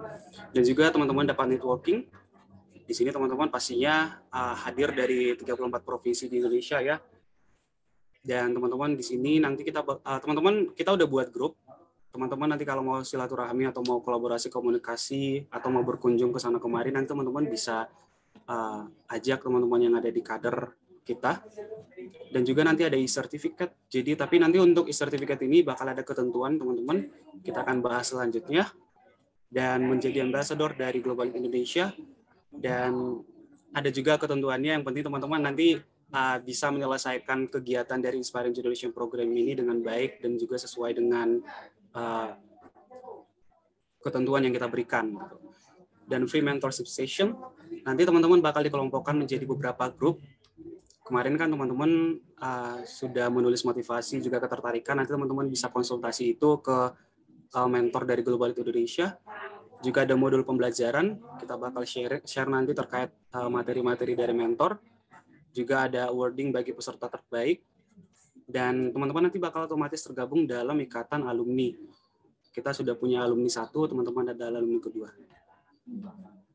Oke, jadi ini terkait modul kita. Jadi selama 1 bulan ke depan, untuk hari ini kita sudah onboarding dan juga pengenalan. Kita juga sudah membahas terkait IPP, Indeks Pembangunan Pemuda. Untuk selanjutnya kita juga bakal ada modul terkait public speaking atau komunikasi, juga ada personal branding atau pengembangan diri. Juga nanti ada teknologi masa depan. Kalau teman-teman tertarik dengan cryptocurrency, juga metaverse, nanti kita bakal akomodasi. Nanti juga bakal ada sosialisasi terkait proyek akhir atau tugas. Juga nanti ada terkait bisnis dan juga entrepreneurship. Ada pendidikan politik dan sosial, ada mental health dan kekerasan seksual, juga ada karir dan internship di era society 5.0. Setelah itu nanti kita bakal ada wisuda dan juga penutupan dari agen program. Nah, ini terkait jadwal kita. Jadi kita kan melakukan kelas seperti ini 2 kali seminggu ya, setiap hari Selasa dan Jumat gitu. Tapi karena ada kondisi puasa, teman-teman kita coba raise lagi buat waktunya tanggal 11 Maret sampai tanggal 1 April. Kita tetap hadir jam 19.30 sampai jam 22 waktu Indonesia Barat. Nanti teman-teman dari Wita dan juga Wit silakan menyesuaikan. Namun untuk tanggal 5 sampai tanggal 8 April, kita oper waktunya ke sore, biar teman-teman di malam hari bisa beraktivitas. Jadi pukul 4 sampai jam 7.20 waktu Indonesia Barat. Dan ini terkait jadwal kita, 11 Maret, 15 Maret, dan seterusnya. Oke, dan ini terkait kontrak belajar. Jadi, yang pertama mengikuti seluruh rangkaian kegiatan iGround Program dari tanggal 11 Maret 2022 sampai 12 April. Nah, 12 April ini masih tentatif, karena tanggal 12 April ini sebelumnya kita agendakan untuk wisuda gitu, tapi nanti kita akan arrange lagi di tanggal mana yang tepat untuk kita lakukan wisuda. Dengan penuh kesadaran, bertanggung jawab dan juga antusias. Yang kedua, teman-teman minimal hadir 80% atau 8 dari 10 pertemuan agar bisa diberikan sertifikat ya, teman-teman. Dan teman-teman wajib hadir 15 menit sebelum acara dimulai. Jadi kalau kita mulai jam 19.30, teman-teman hadir jam 19.15. Dan presensi akan kita tutup jam setelah mentoring selesai di hari itu juga. Dan mohon maaf untuk teman-teman, kita sampaikan di awal kalau kita tidak menerima komplain, misal teman-teman terlambat atau kelupaan.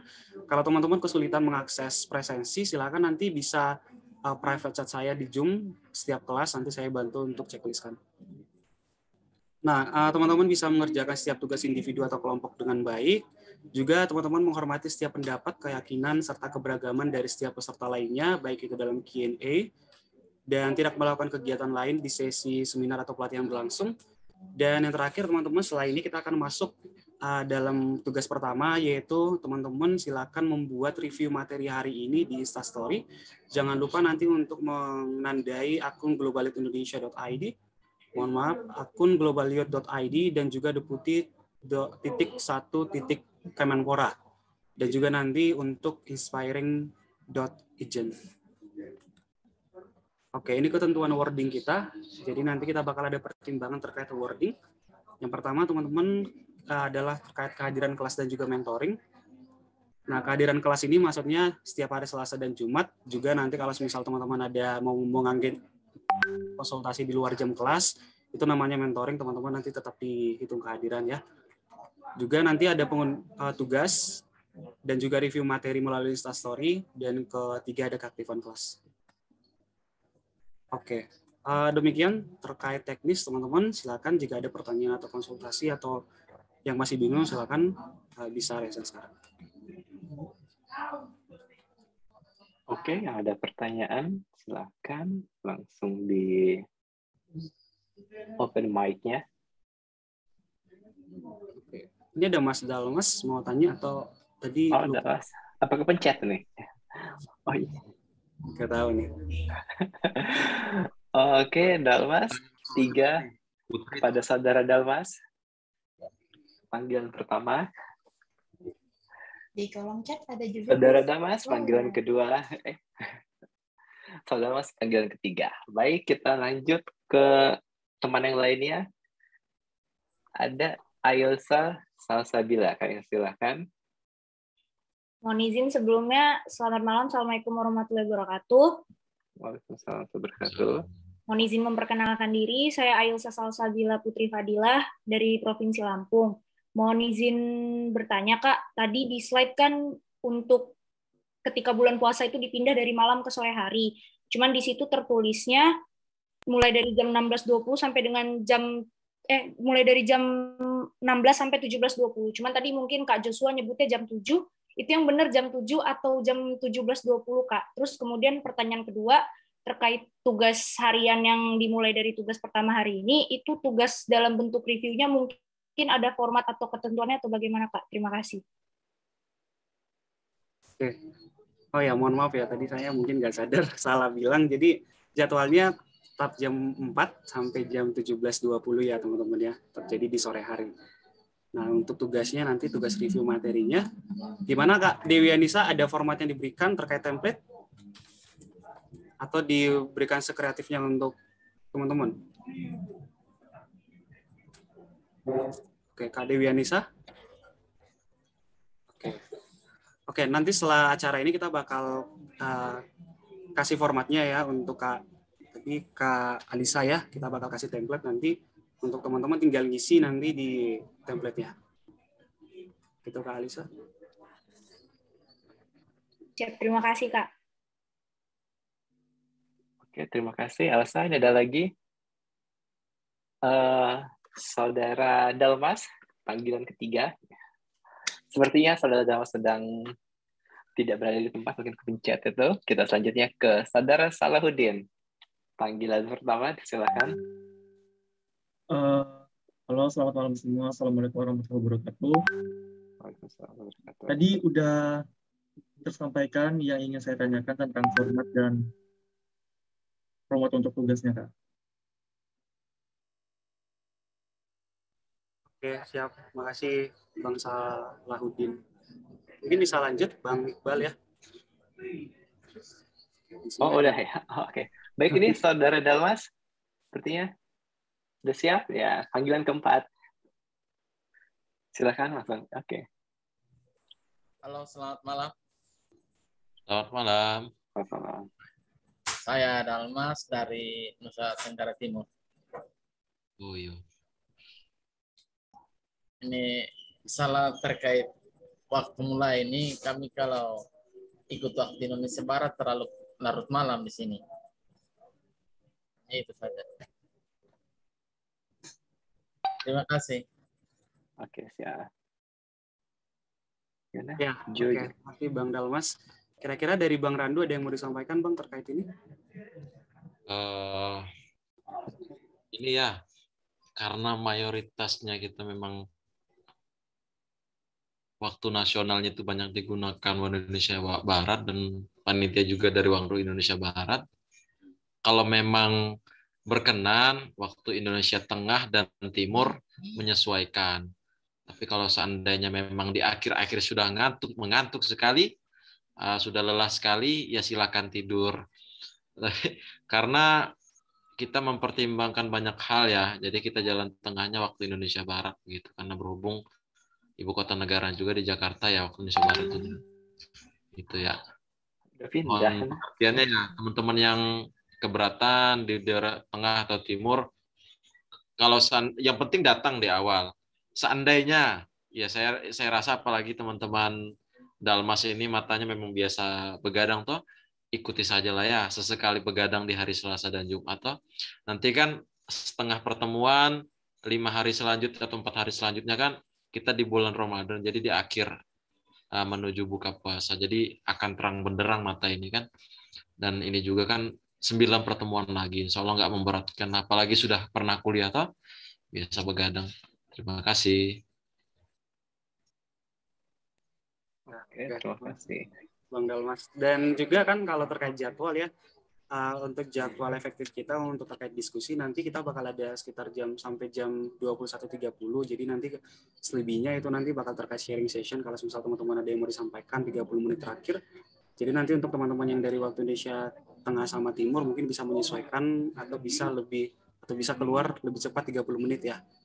Seperti itu. Karena pengalaman sebelumnya Jo ya, malah lebih asik ngobrol di Zoom ya Jo ya, sampai jam 1, jam 2 gitu ya. Waktu teman-teman yang angkatan pertama ada yang dari Rusia, Turki begitu ya. Mereka menyesuaikan juga kadang, atau dari Papua. Terima kasih Bang Dalmas ya. Silakan Bang Iqbal. Oke, baik. Masih ada pertanyaan, Jom? Masih bisa menerima? Oh iya, boleh. Ini nanti kita pakai sampai jam 9.15. 9.15 ya. Baik, ini dari Ais Nabila. Panggilan pertama, dipersilakan. Oke, halo Kak, selamat malam. Sebelumnya perkenalkan, nama aku Isnabila Zulfa, aku berasal dari Jawa Tengah. Aku izin bertanya di sini. Yang pertama, apakah ada batas waktu tertentunya untuk pengumpulan tugas review materinya? Dan yang kedua, apakah ada sanksi jika misalkan tidak mengumpulkan tugas review? Terima kasih. Ya, oke, makasih Kak Ais. Untuk terkait tugas kita mulai dari semenjak kelas dimulai jam 19.30 sampai besok harinya jam 19.30 lagi. Gitu. Untuk saksi tidak ada, tapi nanti kita bakal pertimbangkan apakah teman-teman layak untuk mendapatkan sertifikat semisal tidak memenuhi skor yang kita tentukan seperti itu. Jadi kita kasih waktu 1 hari untuk teman-teman ya. Ya, terima kasih banyak Kak jawabannya. Oke, sama-sama. Selanjutnya dari Rodatul. Panggilan pertama kepada saudara Rodatul. Dipersilakan. Oke, selamat malam Kak. Aku mau tanya, untuk yang puasa itu kan dipindah jadi sore ya. Nah, kalau pas puasa itu sore hari aku ngajar TPA tuh gimana Kak? Apakah boleh menyimak recordnya pas malamnya nanti baru aku simak atau gimana tuh? Ya. Untuk setiap kelas nanti kita bakal record, teman-teman kita bakal upload di Drive ya. Teman-teman nanti bisa tonton lagi dan juga nanti bisa mengulas tugasnya ya. Yang penting teman-teman nanti tetap berikan tugas. Tapi Karohodatul silakan menyimak nanti di Zoom ya. Nah kalau misal nanti mau ngulang materi lagi kita kasih videonya. Jadi disarankan Rodotul ini tetap on Zoom walaupun misalnya sambil ngajar ya kita juga biasa juga double device atau gimana, karena menghargai juga teman yang lain dan kami juga menghargai tugas dari Rodotul. Ya. Jadi, kalau bisa begitu ya, biar nanti pakai handphone kan, sekali dengar gitu kan. Nanti malam bisa direview lagi masalah tugasnya dengan record yang mendatang. Oke Kak. Terus mengenai absen Kak, misalkan kalau TPA itu kan banyak anak-anak ya Kak. Nah kalau pas buka puasa itu kan juga agak riweh. Misal saya sampai nggak sempat untuk absensi, apakah ada toleransi Kak? Ya, untuk nanti kalau Rodatul kalau mau masuk kelas nanti langsung hubungi saya aja, nanti saya coba bantu checklist ya. Tapi asalkan Rodatul nanti masuk kelas Zoom ya. Baru kita bisa. Iya Kak. Oke, sambil nanti nyimak recordnya ya Kak. Oke, yang penting ikut Kak. Kegiatannya ya. Ikut pakai handphone atau gimana? Ya. Iya Kak. Oke, terima kasih. Seperti itu tadi ada lagi Jo ini bertanya. Ya, yang mana Mas? Oke, sudah tidak ada lagi ini langsung ditutup aja ya, seperti ya. Oke. Oh ya sudah ya. Oke, makasih buat teman-teman semua. Demikian untuk teknis ya kita 1 bulan ke depan. Misal teman-teman ada kendala, nanti silakan hubungi teman-teman yang ada di grup ya, atau kakak-kakak dari keluarga Indonesia. Terima kasih untuk waktunya Mas Iqbal. Silakan. Oke, baik. Terima kasih atas keaktifan dari para delegasi semuanya dan semoga ini kita konsisten ya. Dan memang sih ada beberapa sih kendala-kendala teknis, mungkin tadi ada yang kayak mengajar, itu kan kita menyesuaikan aja gitu. Tapi memang yang kami harapkan sih, kadang-kala itu yang tidak ada kendala itu dia itu sebenarnya mau tapi tidak mau apa ya? Gitu. Jadi yang penting itu sebenarnya kita butuhnya tuh ada kabar aja gitu loh. Misalnya kalau ada kendala segala macam apapun yang bisa itu, karena kan kadang orang tuh dia tuh sanggup tapi tidak mau gitu. Tapi yang benar kita harapkan itu sebenarnya jangan ragu aja, kayak mungkin ada bisa sembari penutupan kita ada selingan sedikit ya sebagai mungkin pengingat dari rekan-rekan semua dari delegasi. Nah ini, karena itu kadang itu orang tuh sebenarnya sanggup tapi cuman nggak mau aja gitu, mungkin karena ada banyak excuse-nya segala macam. Tapi kalau memang ada ya nggak apa-apa gitu, yang penting kan ada kabar ya dari kita gitu. Contohnya kan ya seperti ini nih. Karena ku sanggup walau ku tak mau. Nah, yang kita harapkan itu adalah dari hasil kita selama sebulan lebih ini, jangan sampai kita ragu aja melakukan sesuatu untuk yang baik ya, dan kami harapkan juga ada manfaatnya gitu loh dari kegiatan kita ini. Ku mau kau tak usah ragu. Nah, mungkin ini aja bisa jadi motivasi rekan-rekan semua ya. Karena ku mau walau kau tak sanggup. Ku mau kau jangan ragu gitu. Jadi kami harapkan benar-benar sebulan ini udah berkorban kuota gitu, tetapi belum ada manfaatnya. Apakah nanti cuman sekedar hadir aja gitu kan istilahnya, tapi nggak ada yang bisa didapatkan gitu, misalnya cuman hanya nonton Zoom-nya langsung tapi off kamera gitu. Tapi nggak apa-apa, kalau memang ada kendala segala macam itu dilaporkan aja kita. Insya Allah kok. Ini kita juga beberapa pengalaman dari kegiatan itu pasti semuanya ada solusinya. Baik, dari rekan-rekan semua dari GII, apakah ada yang ingin disampaikan lagi? Dari Randu, Mbak Ira. Ini informasi aja nih ya Iqbal, seorang pekerja negara ini sudah punya istri juga tapi tetap memprioritaskan. Kehormatan. Terima kasih banyak Mas Iqbal. Iqbal ini kerjanya di KPK kalau bisa teman-teman tahu, Komisi Pemberantasan Korupsi. Nah, jadi artinya waktu itu bisa diprioritaskan kalau memang kita merasa tanggung jawab, toh cuma 10 kali kan. Kalau memang berbulan-bulan yang tahun lalu yang angkatannya Jozi ini angkatan pertama yang jadi pengurus GII akhirnya. Mereka sampai 3 bulan sampai menangis-nangis aja ya. Karena mungkin ada berkesan sekali gitu. Nah, mudah-mudahan tahun ini yang singkat ini kita menambah konektivitas ya lebih baik. Nanti kalau saya ke Surabaya, siapa tahu teman-teman ingin bisa ikut juga datang di kegiatan itu ya kan, atau kita bisa ketemu ngopi-ngopi santai gitu, karena kita juga sering juga datang ke beberapa daerah gitu sambil silaturahim. Nanti Solo sama Sumaji kita main ketemu ya Sumaji ya, nah Sumaji gitu. Ya Kak, ya. Mungkin belum ada sesi perkenalan ya Mas Iqbal ya, kita ya Mas Iqbal ya. Mungkin kesan aja Kak, mungkin sedikit izin. ya. Ini kalau teman-teman Indonesia Timur Sudah malam ya? Mau datang sekali. Iya, boleh. Nah, tidak apa-apa. Ini ada, kita saling sesi kenal dulu lah. Kalau misalnya teman-teman berkenan. Yang Timur ya diutamakan. Kasihan juga tuh. Dalmas.